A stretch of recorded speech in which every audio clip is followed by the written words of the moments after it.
So now we're on Daf Pei Amud Beis. The Gemara says, Amalei Rabba. Rabba says to Rav Oshia, Ki Itchal, when the question was raised in the Beis HaMedrash of how much would you have to drink in order to be chayav, and on that we had the brisa with recording the answers, the chitos of Beis Hillel Beit Shammai. Be'og melech haboshan Itchal. The Gemara was asking about a giant whose mole lugmav is much more than a shir revius. The Havile Beit Shammai l'chumra and Beis Hillel l'kula. Beit Shammai are going to be machmir, and they're going to say that even someone who has a gigantic mouth, he's a giant, he's going to be chayav with that absolute uniform shear of revius halug. And that's a chumrah because Beis Hillel would say that a person who's a giant would not be chayav for revius halug. He's only going to be chayav for kamole lugma, which is a much larger shear. So Beis Hillel is the mekil. Maskif lo Rabbi Zera, Maishna, Achila. Techol chad v'chad v'kikos seves u'maishna shesiya techol chad v'chad b'didei. Why is it that the way that you are interpreting the shita of Beit Shammai says that there's an absolute shear of revius for everyone, and yet in the case of Shasiya, with regard to Yoma Kippurim, everyone depends upon the Moli Lugmav that is relative to him. And although we mentioned Beit Shammai, we could also mention Beis Hillel, because Beis Hillel, in the case of Og Melech HaBashan, says that we have a shear that is subjective and only applies to Og Melech HaBashan, but that's only L'gabe Shasiya. With regard to Achila, Koseves is the shear for everyone. Amalei Abaye says that there is a fundamental difference between Achila and Shasiya. And that is the following. With regard to Achila, Kimlu, Rabbanan, Koseves, the Bahachim, Biasve, Daite. Everybody, no matter what size you are and how much of a giant you are, you get a Yishuv Adas with a Koseves. But Botze Lo Miasve Daite, and less than that is not going to be Miyashiv Yadas. V'shtia, the amount of mole lugma of one person for Yishuv Adas is not the same as mole lugma for Og Melech HaBashan. Maskil Flo Rabbi Zera, I don't get it, says Rabbi Zera. He argues with Abai. He says, Kola olam klu b'kikos seves. Are you going to tell me that everyone on the face of the globe will achieve Yishuv Hadas by eating a koseves of solids, and ka'og melech habashan koseves, and even someone who's as gigantic as Og melech habashan, he's going to achieve Yishuv Hadas by eating that which is so relatively small. It's a koseves. Amalei Abai, yes, that's the way it is. Kimlu l'Rabbanan b'hachi miyashvei daite and basar mehachi lo miyashvei daite. And that's what the Rabbanan said. There is an absolute objective shear of Yishuv Hadas and Ochlin, and that's a Koseves. Less than that will not be Miyashiv Hadas, but that's enough for Yishuv Hadas. However, I have to admit, but that's not relevant to halacha, that the Kuli Alma, your average person, he's going to get a Yishuv Hadas Tuva for a long period of time if he eats a Koseves worth of solid food. Og Melech HaBashan Purta, he will only have a Yishuv Hadas for a very short period of time. But nevertheless, he too will achieve Yishuv Hadas. Maskif lo Rabbi Zera, according to your logic, Abaye, Basar Shomen Bikikoseves and Lulave Gefanin Bikoseves, if you eat very heavy, fatty meat, and you're telling me that he'll achieve Yishuv Hadas if he eats a koseves worth of fatty meat, and then he eats very soft leaves from a geffen, from a grapevine, and again, you're going to tell me he's going to get Yishuv Hadas by eating a koseves? It's absolute, even as far as the nature of the Ochlin is concerned. Certainly, if he eats basar shamein, which gives him nourishment and plenty of calories, he's going to be satiated for a longer period of time. than if he eats just lulav gefanim that barely have any nutritious value and any calorie content. So how can you tell me that the Yishuv Adas in Basa Shamein of a Koseves has its parallel in a Yishuv Adas of a Koseves of lulav gefanim, which doesn't give him any sense of satiation whatsoever? And yet the Mishnah says that the shear is always kikoseves amalei abai kimlu rabbanon ivahachi miyasvei daite. That enochinami, you will achieve yishuv adas with a koseves of ochlim. Less than a shear of koseves will not give you yishuv adas. Miu, I have to admit that basa shamein is tuva. You'll have an extended period of time of yishuv adas. Instead of 1 second, you'll get 5 minutes. And lulave gefanim, on the other hand, is purta. It's only for a short period of time. But nevertheless, as far as achil of Yom Kippur, there's no difference. Any yishuv adas, even is for a small period of time, that's considered a violation of inui and yochayev. Maskifle Rava. Rava has another objection regarding the shear of koseves. In all Isurei Torah, the shear of achil is kizayis.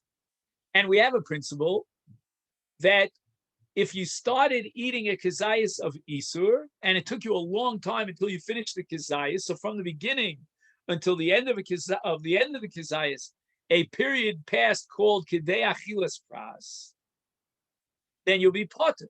When you chayav for eating a kizayis of nevelus and trefus, etc., that's only in the shear of kidei achilas pras, the time it would take to eat pras. Pras means a half of a kikar. Now, assuming a kikar is 8 beitzim, then a pras would be 4 beitzim.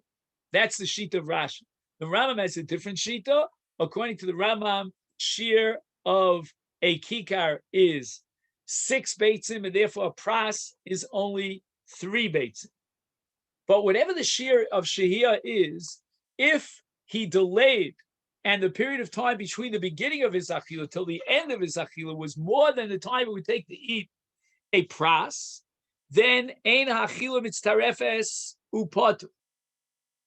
And now Rav is asking, how is it possible on Yom Kippurim that the shear of the Isur achila is koseves, which is more than a kizayis?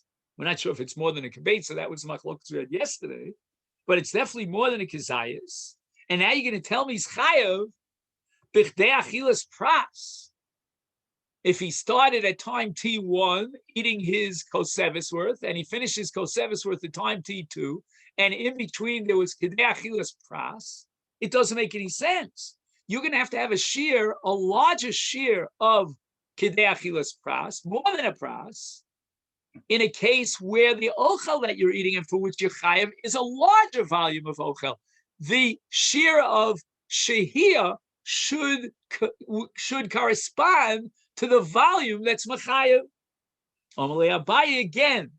This is Abaye's famous shita of the absolute nature of the shirim for the chiyuv. Kimlahu l'Rabbanan. The Rabbanan understood that the b'hachim miyasvei daite, that the shear of achilas pras will give him yishuv hadas. If you extend it over a longer period of time, more than pras, lo miyasvi daite will not achieve yishuv hadas. Maskif lo Rava. Rava again has a question on this halacha of a kizayis b'tei achilas pras. And here the ger says kizayis b'tei achilas pras. How is it possible that the shear is chatzi pras in the case of someone who eats ochlin tmein? We have a halacha called tumas gufo. If his goof becomes tamei because he ate ochlin tmeim and now he would contaminate truma, and he only ate a chatzi pras, which is the equivalent of 2 large beitzim, and it's not mitztarif unless he ate both of them b'chdei achilas pras. Now, a chatzi pras is a sheer gadol yosem mikizayis. We should have said that even if he ate over a longer period of time, it should be mitzaref, because now we're talking about two beitzim. Amalei Rav Papa, Hanach l'tumas gvia, the tum of a goof is called tumas gvia when he eats ochlim tmeim, delav doraisi. And Tosfos explains that this was a rabbinic institution that was accepted in order to prevent a person from drinking truma within that period of time that he's eating ochlim tmeim. So that was a gzera d'Rabbanan, and once it's the Rabbanan, therefore it's not tumah d'oraisa. They were mekil, and they said that if he ate this shear of shtei beitzim gedolos in a period that's longer than kedei achilas pras, it's not mitztari for achilo l'tamei es gufo in the tumah of gevir. The Gemara asks the question: "Mi Amar Rav Papa Hachi? Did Rav Papa actually tell us that tumas gevir is the Rabbanon?" Vaksiv, we have a pasuk in Chumash, Vayikra Yud Aleph, below sitamu bahem vinit meisem bam. Don't eat from these ochlim tmeim, because if you do, you will become tameh. The Yomer Papa himself says, "Mikan from this pasuk, tumas gvia doraisa." So here a Papa contradicts himself in a head-on collision. He's saying that tumas gvia is doraisa. More answers, no, tumas gvia is only d'Rabbanan. Ukra smachta b'alma. When Rav Papa said mikan, he meant to say that this is an asmachta from which the Rabbanan could derive the tumas gvia. The Mishnah says, "Kol ochlim mitztarfim l'koseves." Amar Rav Papa, "Ochal umtza umilcha." He ate raw meat with salt on Yom Kippur. Mitztarfim. The melach is mitztaref together with the basa for a share of kikoseves. The afal gav de, meaning referring to melach, lav achilahi. Melach itself on its own is not royal achila. And if somebody eats something that's not royal achila on Yom Kippur, he's certainly potter. But kevon the achle is she mitztarfim. But once you add the salt to the meat and people eat the salt, then it becomes an ochel and it's tarif to the shear of koseves. Amrei Shlokish, tzir shal gabi yerek. There's a certain kind of rotev, and they dip a vegetable into the rotev. Is mitztaref l'koseves b'yom kippurim. We will integrate the rotev into the yerek to form the shear, to achieve the shear of koseves. Pshita. Why would I think otherwise? I would have thought that the status of this rotev is that of a liquid. And we have halacha that ochlin and mashkin ain't mitztarfin. They don't join together and integrate. Called mashmalan. Rachel wants to teach us that that's not true. There's a tziruf of rotev to the yerek. Shekol achshuri ochla ochlahu. Anything that adds flavor to the ochel is considered an ochel. So tzir b'yerek is considered an ochel, and therefore it could be integrated together with the yerek to form a shear of koseves. Amrei Shlokish, ochel achila gasa. If a person eats an achila gasa, meaning he's already, let's say, Erev Yom Kippur, he ate his Suda Mafsekes, he's full, and after nightfall, he eats a koseves, potu. Why? Because since he's still satiated, before he ate the koseves on Yom Kippur, that's called an achila gasa. My time on why in Yom Kippur is he potu? Because the Torah says, "Anefesh asher lo se'una ksiv," meaning that he ate an achila, which removes his state of being a mu'una, of being afflicted. Prat lamazik. But here, this is not the opposite of inui. This is not an achila shel tainug. On the contrary, he's a mazik. He's destroying the ochlin. He's destroying himself. He's being very harmful to his own body by eating when he's already past Svia. Now here on this Gemara, we have a basic machlokes as to what exactly is an achila gasa. According to one shita, Rashi does not subscribe to this shita, Rashi and Bava Kama. As long as you're satiated, if you eat beyond satiation, that's called an achila gasa. However, although Rashi doesn't spell it out here, but elsewhere, Rashi indicates that it's not called an achila gasa unless it's nafsho kotza milecho. It's absolutely repulsive for him to eat. You might be satiated, but you can always eat dessert. You can always add something. But now we're talking about nafsho kotza milecho, that he's way beyond that point. He's gone even beyond satiation, and now he eats something, and he's ready, pardon the expression, to regurgitate. That's called an achila gas. But as we said, there are other shitos, and the Bach, for example, in Arachaim Siman Tov Reish Yud Beis, assumes that even Rashi would agree that even though it's not nafsho kotza milechol, he's just savea, and he's not misavel lechol, he has no appetite. Nevertheless, it's already classified as an achila gasa, and he'd be potter on Yom Kippur. Back to the Gemara. Omar Ab Yirmi Omar Reish Lakish Zar Shachal Truma B'Achila Gasa. Let's assume, like Rashi sheet elsewhere, that it means he's kotz b'mizono, and he ate truma b'shogeg. He's mishalim es hakeren, ve'ena mishalim es hachomish. Normally, the Torah says that if a zar eats truma b'shogeg, he pays not only the keren, which he replaces for the coin, but he also adds a chomesh. But here in this case, he's potter from the chomesh for a zar shachal truma, and this is based on the interpretation of the pasuk by Yikra Chav Beis in the parsha of zar shachal truma b'shogeg, and the pasuk says ish ki yochal kodesh b'shogeg v'yosaf chamisha so olav. And what does it mean, yochal?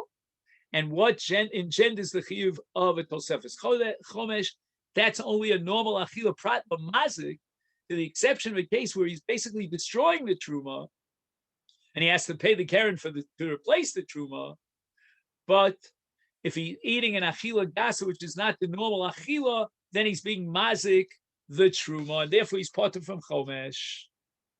The Gemara now brings another din that is derived from this same drasha. Omar Ab Yirmiyah, Omar Ab Yochanan, Zar, here on Daf Pei Aleph Amid Aleph, Shekoses Siorim Shel Truma, he is chewing on kernels of barley that are natural, and they're truma. That's not the derech achila. We take these kernels and we process them. He doesn't process them.